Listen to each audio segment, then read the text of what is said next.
يا صباح الخير على كل اللي بيتابعني واللي مش بيتابعني وما يعرفنيش.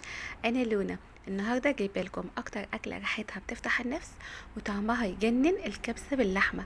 احلى من المطاعم بس بطريقه سهله وبمكونات موجوده في كل بيت.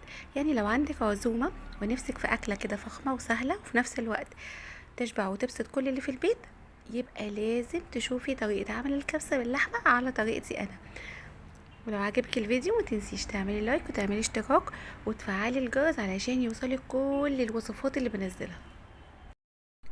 وده كان الشكل النهائي بعد ما الكبسة خلصت. شايفين شكلها يفتح النفس.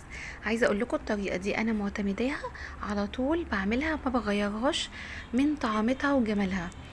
اول حاجة بنبتدي بسلق اللحمة علشان احنا محتاجين الشوربة بتاعة اللحمة. بجيب بقى كده حلة بعد ما اكون غسلت اللحمة بتاعتي، بضيف فيها طماطمية زي ما هي، بصل، جزر، ورق لورا، وحبهان، 3 فصوص من الحبهان، وملح وفلفل اسود وبس. واول ما يغلي بحط فيها اللحمة بتاعتي وبسيبها تتسلق. يعني اول حاجة بنبتدي بسلق اللحمة علشان عقبال ما نحضر التسبيكة تكون اللحمة بتاعتنا اتسلقت ومتجوز او الشوربة تكون جاهزة. بنزل بقى في حلة ببصلاية كبيرة مبشورة ومش عايزاها تتحرق. انا عايزه البصلايه بس تصفر بسيط قبل كمان درجه الصفار.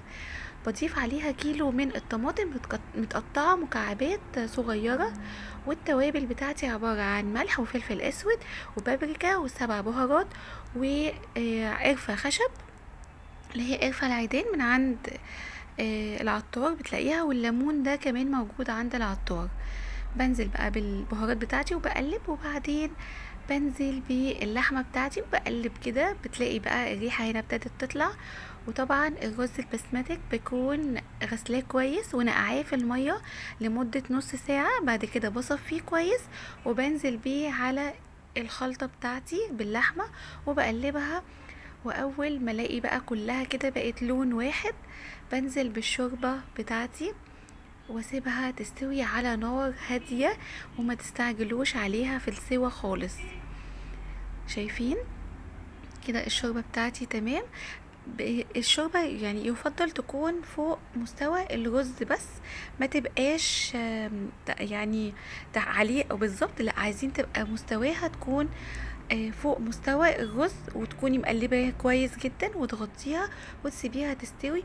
ومفيش مش هتكمل معاكي ربع ساعة بالكتير هتلاقي الكبسة استوت، وهتاكلي احلى واطعم كبسة، احلى من اي مطعم دقتيها بره.